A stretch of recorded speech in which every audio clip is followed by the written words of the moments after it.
ప్రభు అయిన యేసుక్రీస్తు నామమునకు మహిమ కలుగును గాక. అందరికీ వందనాలు తెలియజేస్తున్నాను. అందరూ బాగున్నారండి? అందరూ బాగున్నారనుకుంటున్నాను. ఈ యొక్క కార్యక్రమాలు మీకు దీవెనకరంగా ఉన్నాయని నమ్ముతున్నాను. ఈ హోలీ గాడ్ గాస్పల్ అనే టీవీ కార్యక్రమాలు మన యూట్యూబ్ ఛానల్లో కూడా holy god AG church Velpur అని కొడితే కార్యక్రమాలు వస్తాయి కనుక అక్కడ కూడా ఈ కార్యక్రమాలు మీరు వీక్షించవచ్చు. దేవుని యొక్క వాక్యం మీరు వినొచ్చు. అలాగే దేవుని యొక్క వాక్యాన్ని మనం చూసుకుందాం కొద్ది సమయం. ఇక్కడ 77వ కీర్తన మొదటి వచనం నుంచి నేను చూసుకుంటే, నేను ఎలుగెత్తి దేవునికి మొర్రపెట్టుదును, ఆయనకి మనవి చేయుదును. దేవుడు నాకు చెవియొగ్గు వరకు నేను ఎలుగెత్తి ఆయనకు మనవి చేయుదును. ఇక్కడ దేవుని యొక్క వాక్యం సెలవిస్తూ ఉంది, నేను ఎలుగెత్తి దేవునికి మొర్రపెట్టుదును. ప్రార్థన. మొర అంటే ఏంటండి? ప్రార్థన. ఎలుగెత్తి దేవునికి మొరపెట్టుదును, ఆయనకు మనవి చేయుదును. ఆయనకి మనవి చేస్తాను.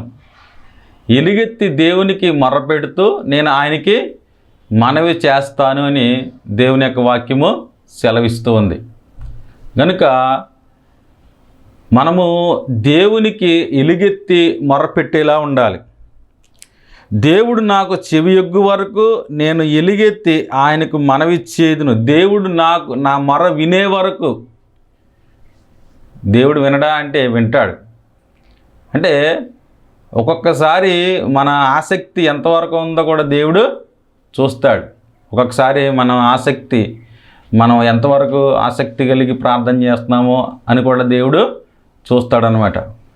నేను ఎలుగెత్తి నా దేవునికి మొరపెట్టే వరకు నేను మొరపెడతాను అని భక్తుడు ఇక్కడ రాస్తున్నాడు.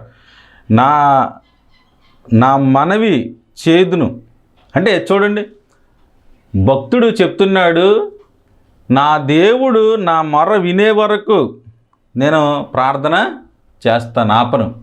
చాలామంది కొంతకాలమే ప్రార్థన చేస్తారు, తర్వాత మరలా ప్రార్థన చేయరు. ఎవరికోనంట ఒకసారి ఒక ఆపద సంభవించిందంట.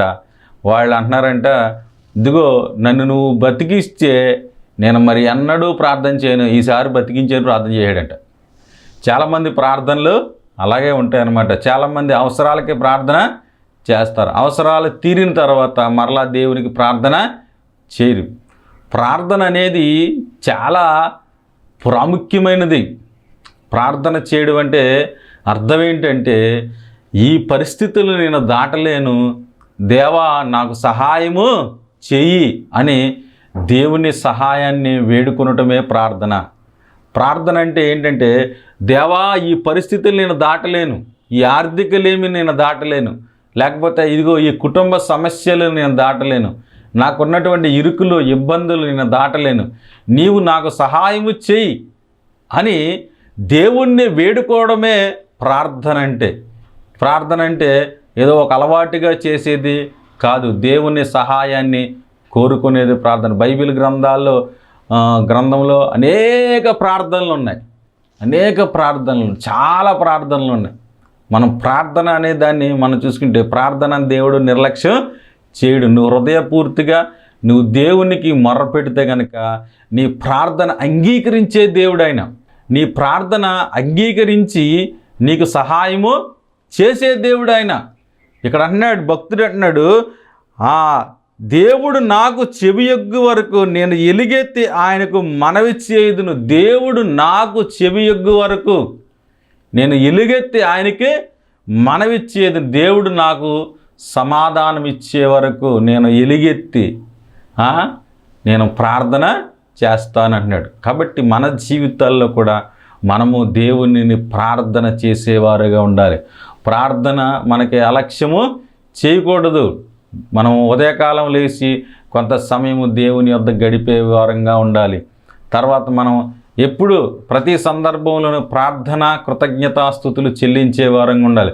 మనం తినేటప్పుడు, మనం ఆహారం తినేటప్పుడు ప్రార్థన చేసుకోవాలి. చాలామంది ఆహారం వెంటనే తినేస్తారు, ప్రార్థనే చేసుకోరు. కనీసం దేవా ఇదిగో నాకు ఈ ఆహారాన్ని అనుగ్రహించావు నాయన, నీకు కృతజ్ఞతాస్తుతులు చెల్లిస్తున్నాను, ఈ ఆహారాన్ని పరిశుద్ధపరిచిన ఆయన, ఆరోగ్యం దయచేయను ఆయన అని చిన్న ప్రార్థన కూడా చేయకుండా వెంటనే తినేస్తారు, వెంటనే తినేస్తూ ఉంటారు.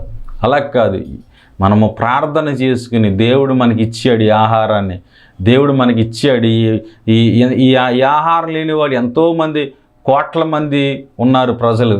ఈ ఆహారం వల్ల శక్తి రావాలి, ఈ ఆహారం వల్ల మేలు జరగాలి అని మనం ప్రార్థన చేసుకోవాలి. ఆహారాన్ని తీసుకునేటప్పుడు ప్రార్థన చేసుకోవాలి. మన ప్రయాణాలు ప్రారంభించేటప్పుడు ప్రార్థన చేసుకోవాలి. నేను ఉదయకాలం ఎప్పుడు మోటార్ సైకిల్ తీసినా, నేను ప్రయాణం ప్రారంభించేటప్పుడు మొట్టమొదటిగా నేను బండి దగ్గర ప్రార్థన చేస్తాను. ప్రభువా ఈ దిన ప్రయాణాలు నేను ఎక్కడికి వెళ్తానో నాకు తెలీదు, ఇదిగో ఈరోజు ఈ ప్రయాణాలన్నింటిలో దీవెనకరంగా చేయనైనా, కాపాడినైనా, నీవే కృపచూపునైనా, నీ యొక్క ప్రయాణాలన్నిటిలోనూ తోడుగా ఉండినైనా అని ప్రార్థన చేస్తాను. అలాగే ప్రతి క్షణము మనము ప్రార్థించే వారంగా ఉంటాం. ప్రార్థన అంటే ఏంటంటే ఆయన కృపను కోరుకుంటున్నాం, ఆయన శరణు కోరుకుంటున్నాం, ఆయన శక్తిని కోరుకుంటున్నాం, ఆయన ప్రొటెక్షన్ కోరుకుంటున్నాం మనం. అదే ప్రార్థన అంటే. మనం దాటలేం, మన వల్ల కాదు. మనకి శత్రువు ఉన్నాడు, సాతానుడు ఉన్నాడు, సాతానుడి యొక్క దూతలు ఉన్నాయి. ఈ సాతాను శక్తులు మన మీద పనిచేస్తూ ఉంటాయి. చేతబడి శక్తులు, ఈ లోక సంబంధమైనటువంటి దురాత్మ శక్తులు, ఇవన్నీ కూడా మన మీద ఎదురు తిరుగుతాయి.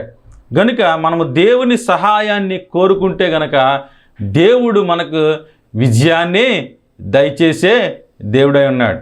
ఒక్కొక్కసారి బాక్సింగ్ రింగుల్లో కొంతమంది ఫైట్ చేసేటప్పుడు వీళ్ళు గెలవలేనాడు పక్క వ్యక్తిని రమ్మని చేయి అందిస్తారు, పక్క వ్యక్తి రమ్మని చేయి అందిస్తారు. అయితే ఈయన ఎప్పుడైతే చెయ్యి అందించాడో ఆ పక్క వ్యక్తి వచ్చి ఈ యుద్ధాన్ని జరిగిస్తారు. అలాగే మనము మన జీవితంలో మనము దాటలేని పరిస్థితులు మనము చక్కబెట్టలేము, మనము సాతాను శక్తులని జయించలేము, సాతాను యొక్క ఆ ప్రభావాలను మనం జయించలేము. కనుక మనము ప్రార్థన చేస్తే దేవుడు తన శక్తితో మనలను నింపుతాడు. దేవుడు తన ఆత్మ ద్వారా మనలోనికి వచ్చి మనలను ఆయన గొప్ప విజయాన్ని అందించేలాగా దేవుని ఆత్మ ద్వారా మనలను బలపరుస్తాడు. మనకి సహాయం కలుగుతుంది. యెహోవా యందు భయభక్తులు గల వారి చుట్టూ ఆయన దూత కావాలి. దేవుని యొక్క దూతలు మనకు తోడుగా వస్తాయి. కనుక ఇక్కడ మనం ఎప్పుడూ కూడా ప్రార్థనను నిర్లక్ష్యం చేసేవారుగా ఉండకూడదు.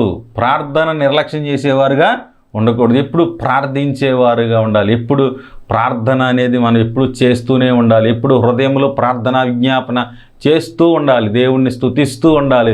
దేవా నీకు స్తోత్రాలని నువ్వు దేన్ని ప్రార్థన చేయాలి అన్నిటిని బట్టి దేవా నీకు స్తోత్రాలు. ఈ ఉదయకాలాన్ని చూసే భాగ్యం ఇచ్చావునైనా నీకు స్తోత్రాలని మనం ఎప్పుడు కూడా దేవుణ్ణి స్తుతిస్తూ ప్రార్థించేవారుగా ఉండాలి. ఈ ఉదయకాలం చూడలేని వారు ఎంతమంది ఉన్నారు?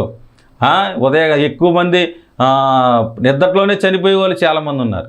మనం తెల్లారు లెగిస్తామని నమ్మకం మనకే లేదు. ఎంత గొప్ప వ్యక్తి అయినా, ఎంత ధనవంతుడైనా, ఎంత ఆరోగ్యం కలిగినటువంటి వాడైనా, లేకపోతే ఎలాంటి వ్యక్తి అయినా కూడా తెల్లారు లెగిస్తాడని నమ్మకం ఎవరికే లేదు. ప్రయాణంలో క్షేమం ఉంటుందని నమ్మకం లేదు. ఏ వ్యాధి రాదంట నమ్మకం లేదు. కనుక మనం ఎప్పుడూ కూడా దేవుని శరణు కోరుకుంటూనే ఉండాలి, దేవుని కృపను కోరుకుంటూనే ఉండాలి.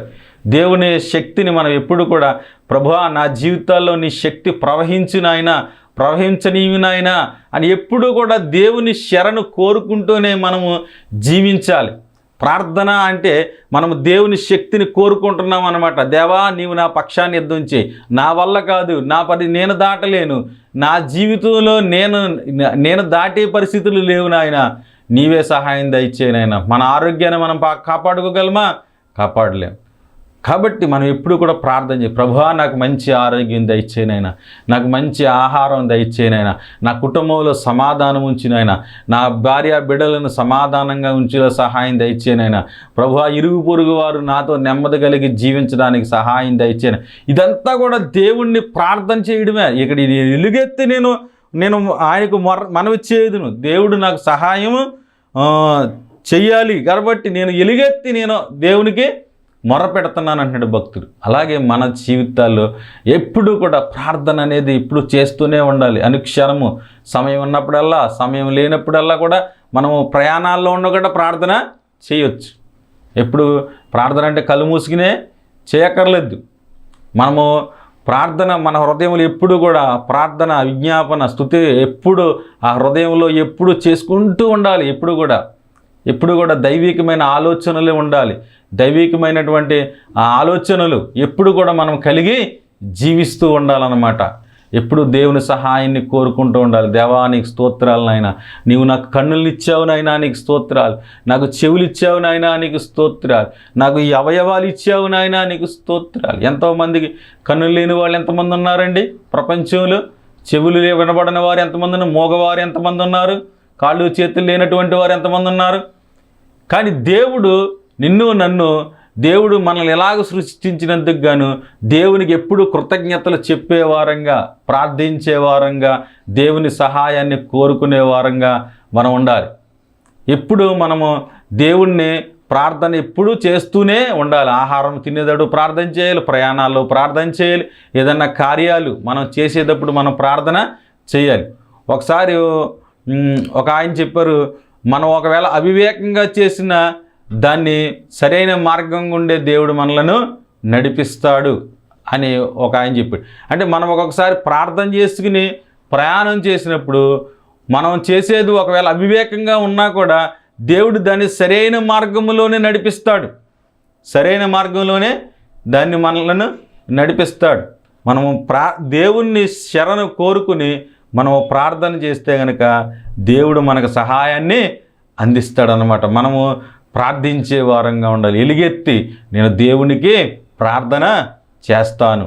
భక్తుడు ఎలా అంటున్నాడు, మనము కూడా ప్రార్థించే వారంగా ఉండాలి. ఎప్పుడు నువ్వు దేవునికి ఎక్కువ సమయాన్ని ఇచ్చేలాగా ఉండి, ఈ లోక సంబంధమైన సెల్ ఫోన్కి, లేకపోతే ఈ లోక సంబంధమైన మనుషులకి, ఈ లోక సంబంధమైనటువంటి షాపింగ్లకి, ఈ లోక సంబంధమైనటువంటి వాటికి కాకుండా దేవునికి ఎక్కువ సమయాన్ని ఇచ్చామనుకోండి, ఎక్కువ ప్రార్థించేవారు ఎక్కువ పరిశుద్ధులుగా జీవిస్తారంట, తక్కువ ప్రార్థించేవారు తక్కువ పరిశుద్ధులుగా జీవిస్తారంట. కాబట్టి మనం ఎక్కువ ప్రార్థనలో గడిపితే ఎక్కువ మనలో ఉన్నటువంటి లోపాలు మనకు తెలుస్తాయి.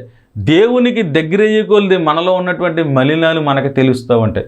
చూడండి, వెలుగు దగ్గరికి వచ్చినప్పుడే ఏమున్నది ఏంటో మనకు కనపడదు. చీకట్లో ఉంటే ఏమీ కనపడదు. అలాగే దేవుడు వెలుగై ఉన్నాడు. ఈ వెలుగు దగ్గరికి మనం వస్తున్నాం అనుకోండి, మనలో ఉన్నటువంటి లోపాలు తెలుస్తాయి. అంతే, నువ్వు వెలుగు దగ్గరికి వెళ్ళినప్పుడు మనలో ఉన్న లోపాలు తెలుస్తాయి. పౌలు ఎందుకని అంటాడు, నేను ప్రధాన పాపిని అంటాడు. ప్రధాన పాపిని అంటే నిజంగా ప్రధాన పాపి అని కాదు ఆయన. అంటే దేవుని యొక్క ఆ వెలుగులోనికి ఆయన వెళ్ళినప్పుడు తాను ఎంత చెడిపోయాడు, తాను ఎంత అవివేకంగా నడుచుకున్నాడో అందుకు తెలిసింది. ప్రధాన పాపి అంటాడు. ఆయన వ్యభిచారం చేయలేదు, లేకపోతే దొంగతనాలు చేయలేదు, లేకపోతే ఇంకోటి ఏమి కూడా ఆయన నరహత్య చేయలేదు. అంటే దేవుణ్ణి నమ్ముకున్నటువంటి వారిని చంపేవాడు. అంటే ఆయన అంతే, నేను ప్రధాన పాపిని. ప్రధాన పాపి అంటే ఆయన నేను ఎంతగానో ప్రధాన పాపిని. అంటే దేవుని వెలుగు దగ్గరికి వెళ్ళే కొలిది మనలో ఉన్నటువంటి మలినాలు బాగా తేటగా కనపడతాయి అన్నమాట. కాబట్టి అందుకు నేను ప్రధాన పాపిని అంటాడు. అంటే మన జీవితాల్లో దేవుని వైపు మనము ఎప్పుడైతే ఆ వెలుగు నొద్దకు వెళ్తామో మనం సరిచేయబడతాం. మనలో ఉన్న ఆలోచనలు, మనలో ఉన్నటువంటి దురాలోచనలు, మనలో ఉన్నటువంటి దురాభిమానాలు, మనలో ఉన్నటువంటి లోపాలు అవన్నీ కూడా ఆ వాక్యపు వెలుగులో సరి చేసుకుంటూ మనం ప్రార్థనాపూర్వకంగా వెళ్ళినట్లయితే దేవుడు అన్నీ కూడా మనకి మేలు చేస్తాడనమాట. దేవుడు మనకు సహాయాన్ని అనుగ్రహిస్తాడు. కాబట్టి ప్రార్థన అనేది మనం నిర్లక్ష్యం చేయకూడదు. చాలామంది ప్రార్థన నిర్లక్ష్యం చేస్తారు. చాలామంది కొంచెం సమయం, కనీసం రోజుకి ఒక గంట అయినను ప్రార్థన చేయాలి. యేసుప్రభు గారు అంటారు కదా, సీమోను ఒక గడి అయిన నువ్వు మేలుకుని ఉండలేవా అంటాడు. అంటే ఎంత సమయం? ఒక గంట అయినా మనం ప్రార్థన చేయాలి. కనీసం ఒక రోజులో ఒక గంట అయినను మనం ప్రార్థన చెయ్యాలి, ప్రార్థన చేయాలి. ఒక గడి అయినా నువ్వు మేల్కొని ఉండలేవా సీమోను నువ్వు అంటే? ఒక గడియ, ఒక గంట ప్రార్థన మనము చెయ్యాలి. కనీసం మన ఇంట్లోనికి వెళ్ళి తలుపు వేసి రహస్యమందున చూసి నీ తండ్రికి నీవు ప్రార్థన చేయము. మామూలుగా నడిచేటప్పుడు మనం ప్రార్థన చేసుకుంటాం, దానికన్నా ఏకాంతంగా మనం ప్రార్థన చేయాలి. గదిలోనికి వెళ్ళి తలుపు వేసి రహస్యమందున చూసి తండ్రికి నువ్వు ప్రార్థన చేయము. అప్పుడు రహస్యమందున చూసి తండ్రి నీకు ప్రతిఫలం ఇస్తాడు. కనుక ప్రార్థించే వారంగా ఉండదు. చాలామంది ఒక ఆయన అంటాడు, ఈ రోజుల్లో పుల్పీట్ ప్రార్థనలు బలంగా ఉన్నాయంటాడు. పుల్పీట్ ప్రార్థనలు అంటే ఏంటి? ఇతరులకు కనపడేలాగా ప్రార్థన చేయడం, ఇతరులకే కనపడేలాగా ప్రార్థన చేయడం. ఇతరులకు కనపడేలా ప్రార్థన చేయడం అంటే ఏంటి? ఏదైనా వాక్యానికి ముందు ఫలానా వ్యక్తి ప్రార్థన చేస్తారంటే ఈవిడొచ్చి ప్రభువా నీకు స్తోత్రాలు నాయన అని మొత్తం ఈవిడే ప్రసంగం చేసినంత ప్రార్థన చేస్తుంది, ప్రసంగం చేసినంత ప్రార్థన చేస్తుంది. ఒక్కొక్క చూడండి సంఘాల్లో ఒక్కొక్కరు ప్రార్థన ప్రారంభిస్తే ఆపరు, ఇంకా ప్రసంగం ఎప్పుడు చెప్తారు? వీళ్ళు ప్రార్థనలే, పులిపీటి ప్రార్థనలే బలంగా ఉన్నాయంటారు. పులిపీటి ప్రార్థనలు ఎంత బలంగా ఉన్నాయంటే ప్రజలందరూ కనపడేలాగా ఎంతో గట్టిగా వారు ప్రార్థన చేస్తారు. మరి ఏకాంతంగా ఎంతసేపు చేస్తారు? ఏకాంతంగా 10 నిమిషాలు కూడా చేయరు, ఏకాంతంగా 10 నిమిషాలు కూడా చేయరు. కానీ పులిపీటి దగ్గర మాత్రం పావు గంట 20 నిమిషాల ప్రార్థనలో చేసేస్తారనమాట. మరి అది కరెక్ట్ కాదు. నీకు దేవుడంటే అంత ఆసక్తి ఉన్నప్పుడు ఏకాంతంగా కూడా నువ్వు గంటల ప్రార్థన చేయాలి. ఏకాంతంగా కూడా నీవు దేవుని సన్నిధిలో గడిపేలాగా ఉంటాయి. పులిపీటి ప్రార్థనలు బలంగా ఉన్నాయి. పులిపీటి ప్రార్థనలు బలంగా ఉండటం కాదు, నిన్ను వాక్యాన్ని చెప్పడానికి, వాక్యం చెప్పే ముందు చిన్న ప్రార్థన చేయమన్నారు. చిన్న ప్రార్థన ఎంతసేపు చేయాలి నువ్వు? ప్రభా నీ దాసుడు నిలబడుతున్నాడు, ఇదిగో నువ్వు వాడుకోనైనా, నీ ఆత్మ ద్వారా వాడుకోనైనా, నీ కృప చూపించి మా అందరితో మాట్లాడినైనా అంటే సరిపోద్ది. నీవు ఇంకా ఎక్కువ ప్రార్థన చేసేసి అక్కడ నేనేదో పెద్ద గొప్పదాన్ని అన్నట్టు నిరూపించుకోవడానికి చాలామంది ప్రయత్నం చేస్తారు. అవన్నీ కూడా చీప్ ట్రిక్స్ అనమాట. అవన్నీ కూడా ప్రజలు మెచ్చుకుంటే ఏమొస్తుంది? ప్రజలు మెచ్చుకుంటే 1,000,000 మంది నిన్ను మెచ్చుకున్నారు, దేవుడు నిన్ను మెచ్చుకోలేదు. దానివల్ల ఉపకారం ఏముంది? 1,000,000 మంది నిన్ను తిట్టుకున్నా, దేవుడు నిన్ను మెచ్చుకున్నాడు. కానీ దేవుడు మెచ్చుకునేలాగా మనం బ్రతకాలి. ప్రభువు మెచ్చుకునేవాడే యోగ్యుడు కానీ తను తాను మెచ్చుకునేవాడు కాదు.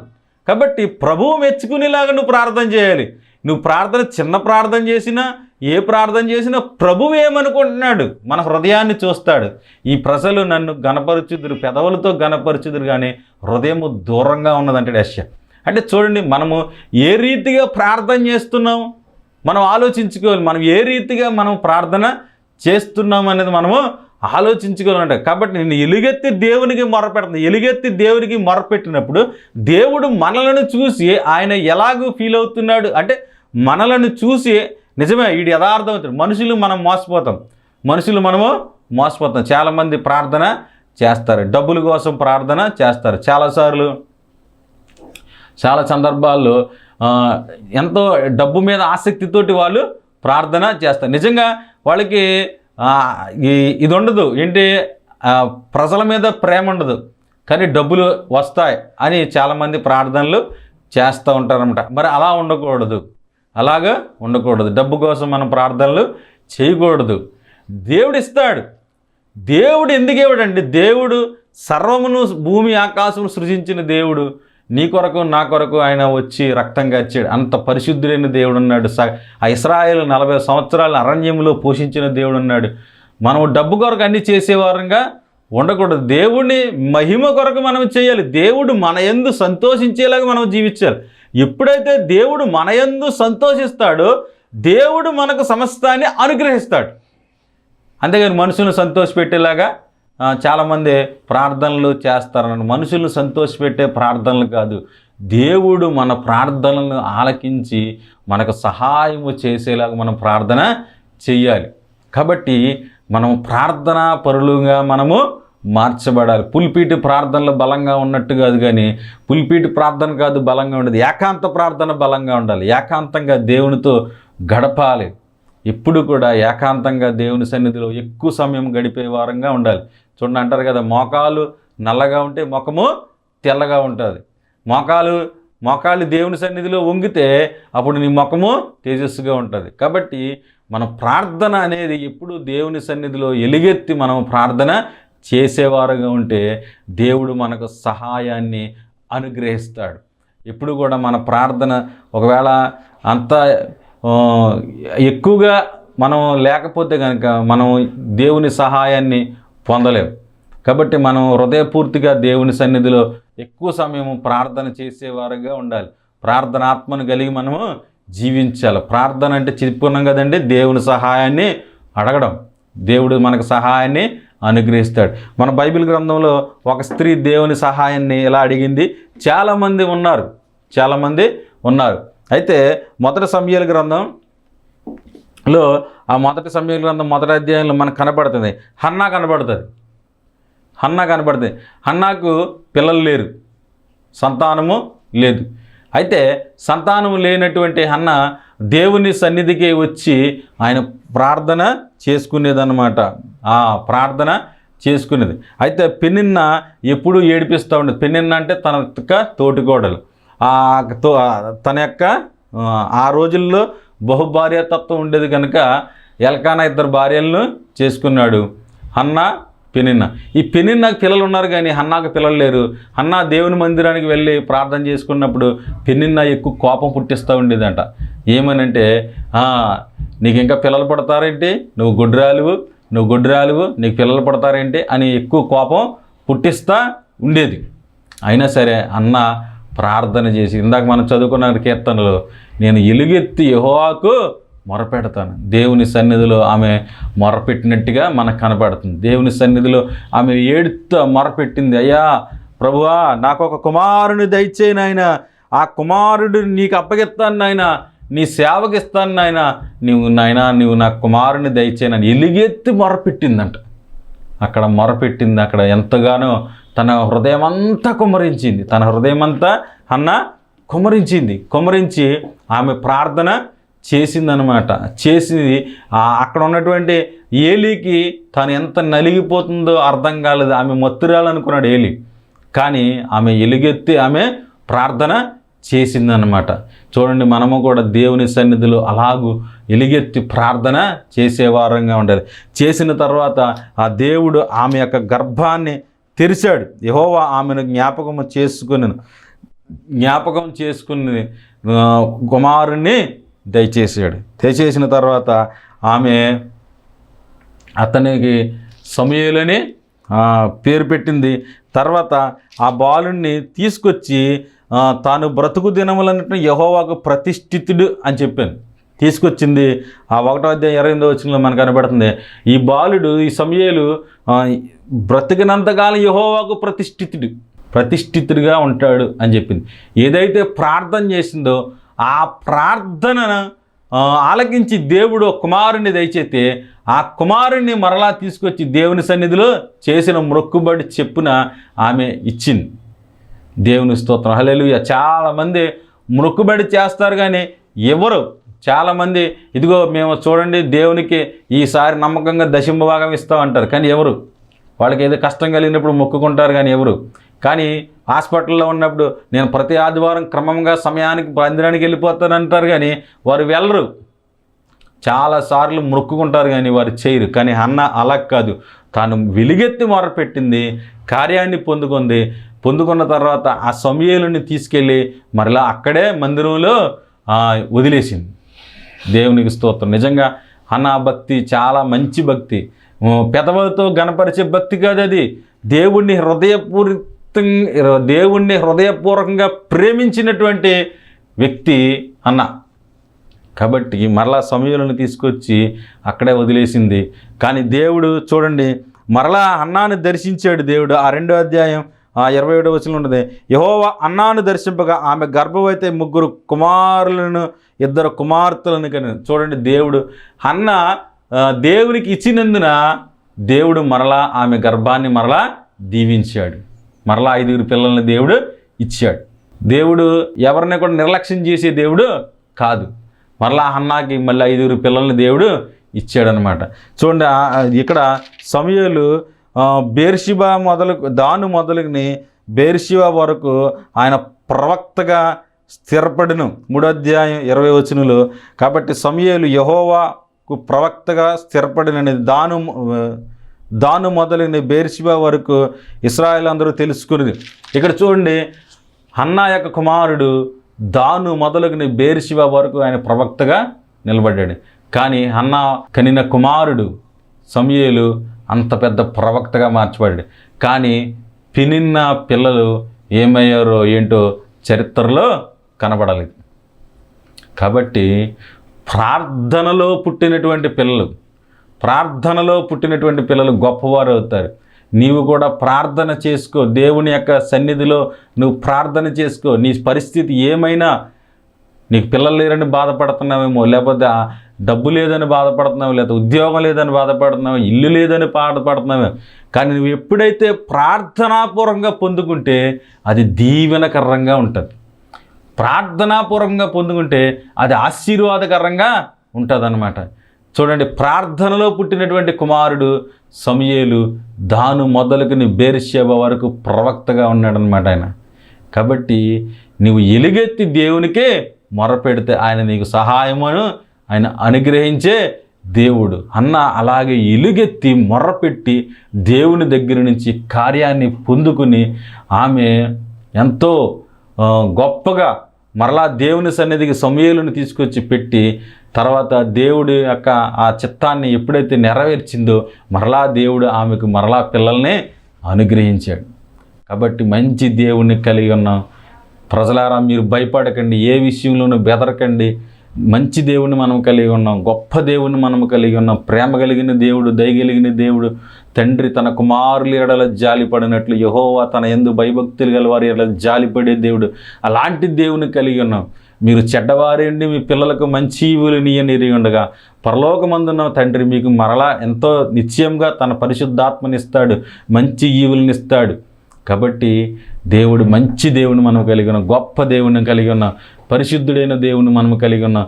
కాబట్టి ఏ విషయంలోనూ నిరాశ పడిపోకుండా, ఏ విషయంలో భయపడిపోకుండా మీ ప్రార్థన విన్నపాలు దేవునికి తెలియజేయండి. ఏదైనా పర్లేదు, ఎలాంటి పరిస్థితి అయినా పర్లేదు, మీరు దేవునికి తెలియజేస్తే దేవుడు ఏది మేలో అది చేస్తాడు. దేవుడు ఏది మేలో అది ఆయన అనుగ్రహిస్తాడు. ఆయన ఆ మొరను నిర్లక్ష్య పెట్టే దేవుడు కాదు, ఆయన సహాయము అనుగ్రహించే దేవుడు. కనుక ఈ వాక్యాన్ని వింటున్న మీరు ప్రార్థన చేసుకోండి, దేవుడు మీకు సహాయాన్ని అనుగ్రహిస్తాడు. మీ కొరకు మేము కూడా ప్రార్థన చేస్తున్నాం. మీ యొక్క విలువైనటువంటి సమయాన్ని ప్రార్థనలో గడపండి. మీకు ఏదైనా సమస్యలు ఉంటే స్క్రీన్ మీద కనపడుతున్న ఫోన్ నెంబర్కి తెలియజేయండి. నేను కూడా మీ కొరకు ప్రార్థన చేస్తాను. దేవుడి మాటలు దీవించునుగాక. ఆమేన్. చిన్న ప్రార్థన చేద్దాం. పరిశుద్ధుడు అయిన మా తండ్రి, కృపగలిగిన దేవా, నీ స్తోత్రాలు. ఈ దినము నీ వాక్యాన్ని ప్రభా వినే భాగ్యం బిడ్డలకు ఇచ్చినందుకు స్తోత్రాలు దేవా. చూసే భాగ్యం వారికి ఇచ్చావు దేవా. ఈ కార్యక్రమాన్ని ఎవరైతే చూస్తున్నా వారి దీవెనకరంగా చేయండి. వారి జీవితాల్లో ఏ లోటులు ఉన్నాయో మాకు తెలియదు ప్రభువా, వారి లోటులు తీర్చండి దేవా. సహాయం దయచేయండి దేవా. ప్రభా, అనారోగ్యంగా ఉంటే స్వస్థత దయచేయండి, ఆర్థికంగా ఉంటే దీవెనలు దయచేయండి, గర్భఫలాలు లేకుండా ఉంటే గర్భఫలాలు దయచేయండి తండ్రి. అయ్యా ప్రభువా, నీవే కృప చూపించి దయ చూపించుమని దేవా. ఇట్టి రీతిగా మేము అందరము ఇలాగూ ప్రార్థన చేసుకునే భాగ్యం మాకు ఇచ్చినది నేను స్తుతిస్తూ, నీ రాకడ వరకు నమ్మకంగా మేము జీవించడానికి సహాయం దయచేయమని ప్రభువును రక్షకుడు నజరేయుడైన యేసుక్రీస్తునామమున ప్రార్థన చేస్తున్నాం పరమ తండ్రి. ఆమేన్. ఆమేన్. అందరికీ వందనాలండి.